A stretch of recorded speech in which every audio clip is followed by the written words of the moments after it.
বাংলাদেশে একটা প্রবণতা আমরা সবসময় দেখি, যে কোনো ভালো কিছুর ক্রেডিট নেবার একটা প্রবণতা সবার মধ্যেই কম বেশি আছে।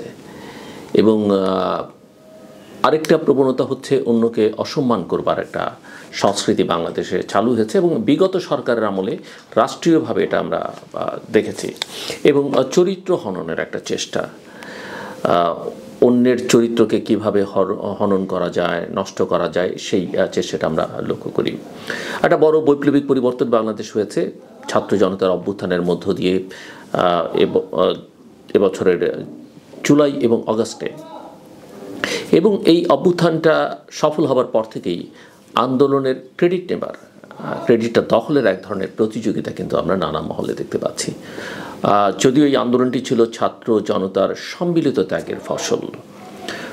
প্রায় সরকার বিরোধী সকল বিরোধী রাজনৈতিক দল, সকল ছাত্র সংগঠন, সামাজিক সংগঠন, সাধারণ নাগরিক, ধনী দরিদ্র, শিক্ষিত অশিক্ষিত, অর্ধশিক্ষিত, সফল অসফল সকল মানুষ, ছাত্র যুবক শিশু কিশোর তরুণ ছাত্রীরা সবাই মিলে এই আন্দোলনে অংশ নিয়েছিলেন। একটি দৈনিক পত্রিকায় শহীদের ছবি প্রকাশকে কেন্দ্র করে সামাজিক যোগাযোগ মাধ্যমে ব্যাপক আলোচনা শুরু হয়েছে। তাতে একটি বড় দলের শহীদদের ছবি বাদ দিয়ে অন্য শহীদদের ছবি প্রকাশের অভিযোগে সোশ্যাল মিডিয়াতে বা সামাজিক যোগাযোগ মাধ্যমে ব্যাপক আলোচনা এবং সমালোচনা শুরু হয়েছে।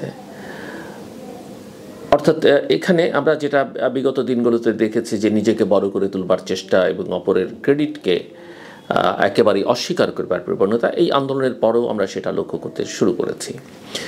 বাংলাদেশের অন্যতম বড় রাজনৈতিক দল বিএনপি, নিঃসন্দেহে বাংলাদেশ জাতীয়তাবাদী দল, এবং তার সকল স্তরের নেতাকর্মীরা দীর্ঘ 15 বছর অসহ্য অত্যাচারের মধ্য দিয়ে, নিপীড়ন নির্যাতনের মধ্যে দিয়ে পার করেছেন। অনেকেই প্রতিদিন আদালতে দৌড়াতে হয়েছে, অনেকে বারবার জেল খেটেছেন। কিন্তু এখন দলটির শত প্রচেষ্টা এবং প্রায় 3000 নেতা কর্মীকে বহিষ্কার করেও দলটি দখলবাজি বন্ধ করতে পারছে না, এই অভিযোগ কিন্তু নানা মহল থেকে আছে।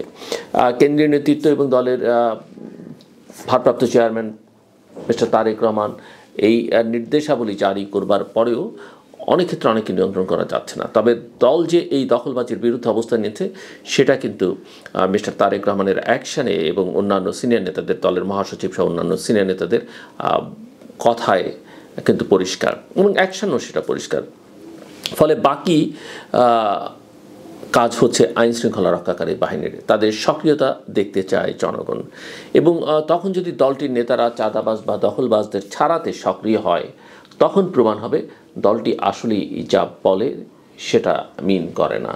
যে কোনো ঘটনা ঘটতে পারে আইন ভঙ্গের, শৃঙ্খলা ভঙ্গের, কিন্তু দেখবার বিষয় হচ্ছে যে সেটি নিয়ে পদক্ষেপ নেওয়া হচ্ছে কি না।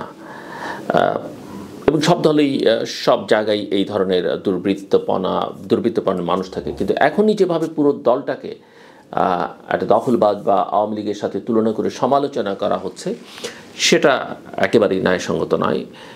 এবং এটা এই সমালোচনা ঢালাওভাবে সবাইকে দখলবাজ বলবার মধ্য দিয়ে আসলে চরিত্র হননের একটা জনপ্রিয় যে প্রোপাগান্ডার পথে হাঁটছে একদল উগ্র, আমি কি বলবো, উগ্র মানসিকতার দলান্ধ নেটিজেনরা। এখানে একটা কথা বলে রাখা ভালো, যারা এই অভিযোগগুলো করছেন, যারা আওয়ামী লীগকে মাইনাস করেছেন বলে দাবি করছেন, যারা বিএনপিকে মাইনাস করতে চাচ্ছেন, তাদের খবরও কিন্তু সবাই জানে, আমরা জানি, এবং সেটাও যে খুব সুখকর, স্বস্তিকর, আনন্দের, সেটা কিন্তু বলা যাবে না। এবং যারা সমালোচনা করছেন, তারাও এই সরকারের আমলে নিজেদের লোকদের বিভিন্ন গুরুত্বপূর্ণ পদে পদায়ন করেছেন। অভিযোগ আছে পোস্টিং বাণিজ্য, পদায়ন বাণিজ্য, প্রমোশন বাণিজ্য, এগুলো চলছে। ব্যবসা বাণিজ্য দখল করবার চেষ্টা হচ্ছে, এমনকি কারো গুরুত্বপূর্ণ ব্যক্তির পরিবারের সদস্যের মধ্যে জড়িয়ে পড়েছেন। এবং কিছু কিছু জায়গায় ব্যাপক অর্থনৈতিক লেনদেনও হচ্ছে, এটা স্পষ্ট। ফলে এটা গোটা দেশের রাজনৈতিক সংস্কৃতির একটা সমস্যা, এবং এটাকে শুধু একটি দলের সমস্যা আর আমরা সবাই ভালো, এমনভাবে প্রচারের রাজনীতিতে কোনো সত্যতা নেই, কোনো ন্যায়পরায়ণতা নেই। বিএনপি ভুল করেনি, বিএনপি অন্যায় করেনি, বিএনপির তে দুর্নীতিবাজ নেই, কথা কেউ বলবে না। আবার আওয়ামী লীগে যে ভালো মানুষ ছিল না, কথাও কিন্তু বলা যাবে না। অন্যান্য দলেও সব দলেই ভালো মন্দ মিলিয়ে আছে।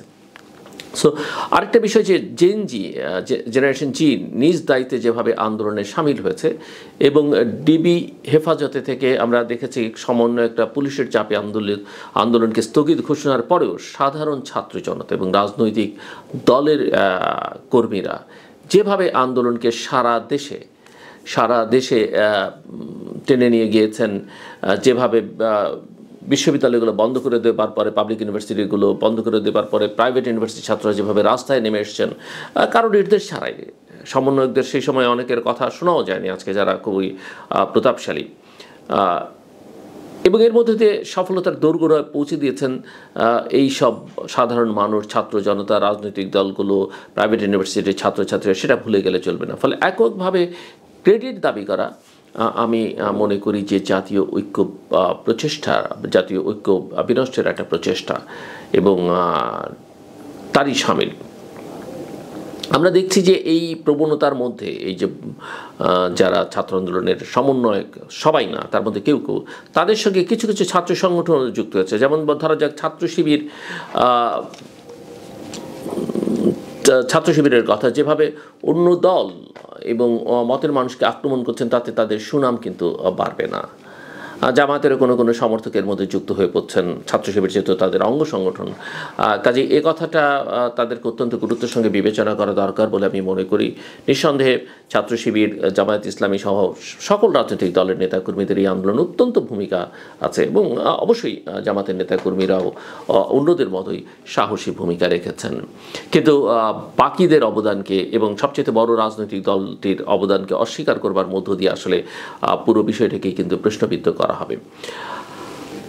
অন্যদিকে ছাত্রদল যে ধরনের রাজনীতি জনগণ তাদের কাছে প্রত্যাশা করে, সেদিকে খুব একটা মনোযোগী তাদেরকে মনে হয় না, বরং এবং সেই বিষয়ে যদি তারা মনোযোগী না হয়, তাহলে তাদের দলের এবং দেশের ক্ষতিই কিন্তু হবে।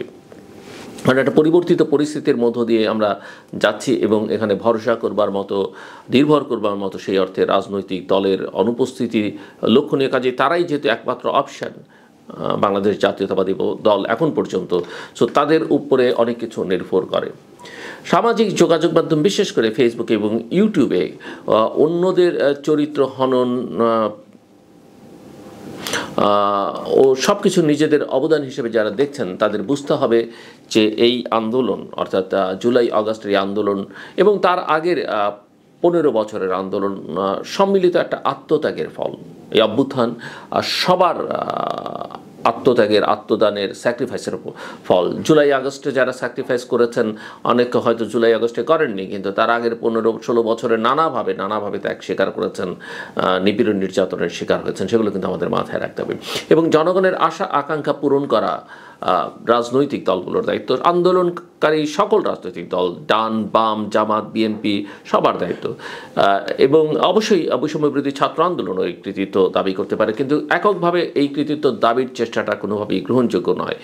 এবং ক্রেডিট দাবির এই প্রতিযোগিতা এবং চরিত্র হননের খেলা দেখতে রাজি নন কিন্তু সাধারণ জনগণ। আমরা কেউ সেটা পছন্দ করি না, এবং আমরা দেখতে চাই, সাধারণ মানুষ, দেশের মানুষ দেখতে চায় যে রাজনৈতিক দলগুলো, এমনকি বৈষম্যবিরোধী ছাত্র আন্দোলনের কতিপয় সমন্বয়ক যে রাজনৈতিক সংগঠন করবার চেষ্টা করছেন জাতীয় নাগরিক কমিটির নামে, মানুষ দেখতে চায় যে তারা নিজেদের কথা শুধু ভাবে না, তারা দেশ এবং সাধারণ মানুষের জন্য কাজ করছে। আমি আশা করব যে প্রত্যেকে দেশের জন্য কাজ করবেন, জনগণের জন্য কাজ করবেন, অন্যের কৃতিত্বকে, অন্যের অবদানকে স্বীকার করবেন। অন্যথায় যেটা হবে, একসময় আপনার অবদানকেও মানুষ অস্বীকার করবে। আওয়ামী লীগের পরিণতি দেখলেই সেটা বোঝা যায়। আওয়ামী লীগ যে কিছুই করেনি সে কথা কিন্তু বলা যাবে না।